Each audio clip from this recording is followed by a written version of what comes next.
Hi friends, welcome to Skyflare networks. ఇప్పుడు ఒక hot topic టాలీవుడ్లో చక్కర్లు కొడుతుంది. ప్రొడ్యూసర్ బన్నీవాస్ మిత్రమండలిపై జరుగుతున్న నెగిటివ్ క్యాంపెయిన్స్పై ఆగ్రహం వ్యక్తం చేశారు. మిత్రమండలి సినిమా ఈ దీపావళి సందర్భంగా థియేటర్లోకి వస్తుంది. ప్రేక్షకులు ఫుల్ ఫన్ ఎంటర్టైన్మెంట్ కోసం ఎదురు చూస్తుంటే కొంతమంది సోషల్ మీడియాలో ఈ సినిమాపై నకిలీ కామెంట్లు, ఫేక్ రివ్యూస్, ట్రోల్స్ పెడుతున్నారు. దీనిపై బన్నీవాస్ నేరుగా స్పందించారు. పోటీ పడండి కానీ దెబ్బ కొట్టకండి. మా సినిమా మీద ఇలా నెగిటివ్ క్యాంపెయిన్స్ చేయడం చాలా అన్యాయం. మేము కష్టపడి తీసిన సినిమా, అది మాట్లాడుతుంది. ఆయన ఇంకా అన్నారు, సోషల్ మీడియాలో వందల నెగిటివ్ కామెంట్లు వస్తున్నాయి, కానీ వాటిలో చాలావి పబ్లిక్ కావు. ఎవరైనా ప్లాన్డ్ ట్రోల్స్ చేస్తున్నట్టు అనిపిస్తుంది.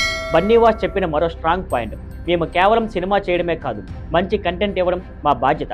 ప్రేక్షకుల ప్రేమే మా సమాధానం, ట్రోల్స్ కాదు. మొత్తానికి చెప్పాలంటే ఈ నెగిటివ్ క్యాంపెయిన్స్ మధ్య కూడా మిత్రమండలి సినిమాపై పాజిటివ్ బజ్ ఆగలేదు. కానీ బన్నీవాస్ టీమ్ కంటెంట్ మీద నమ్మకంగా ఉంది. See on Skyflare Networks. Thank you for watching. Please like, share and subscribe.